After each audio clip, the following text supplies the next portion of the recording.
Nicholas एक धनी आदमी का लड़का था। एक दिन जब वो अपने शहर की एक गली में जा रहा था, उसने पास के मकान से रोने की आवाज़ सुनी।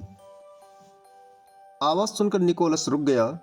एक लड़की रो रो कर कह रही थी, 2 दिन हो गए, खाने को कुछ नहीं मिला। यूँ कब तक भूखे रहेंगे? अब तो एक ही उपाय है कि सड़क पर जाकर भीख मांगें और किसी तरह पेट भरें।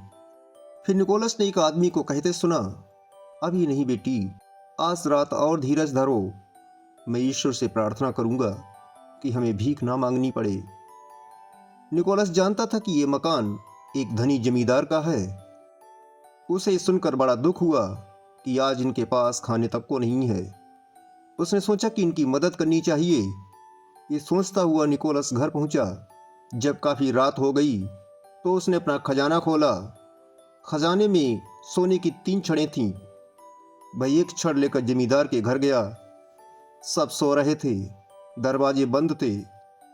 उसने देखा कि एक खिड़की खुली है। खिड़की ऊंचाई पर थी। पंजों के बल खड़े होकर निकोलस ने चुपके से सोने की छड़ भीतर गिरा दी। जब जमींदार सवेरे उठा तो सोने की छड़ देखकर बहुत खुश हुआ। जल्दी से अपनी लड़कियों को जगाकर बोला, देखो, प्रभु ने हमारी प्रार्थना सुन ली। अब हमको भूखों नहीं मरना होगा, भीख नहीं मांगनी होगी, हमारी इज्जत बच गई।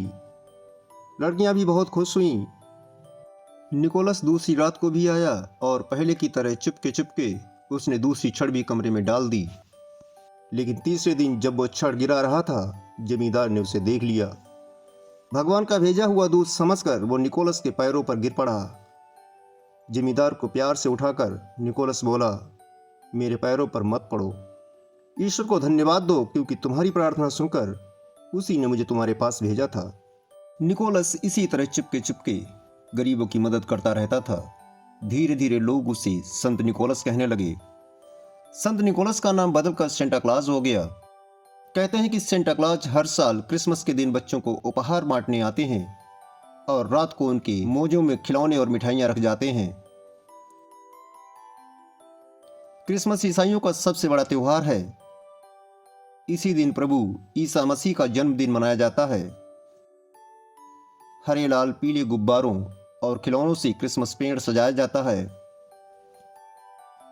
कोई सेंटा क्लॉज बनकर उपहार बांटता है। उसकी बर्फ की सी सफेद दाढ़ी और लाल चोंगा देखकर बच्चे खुश होते और तालियां बजाते हैं। सेंटा क्लॉज को फादर क्रिसमस भी कहते हैं।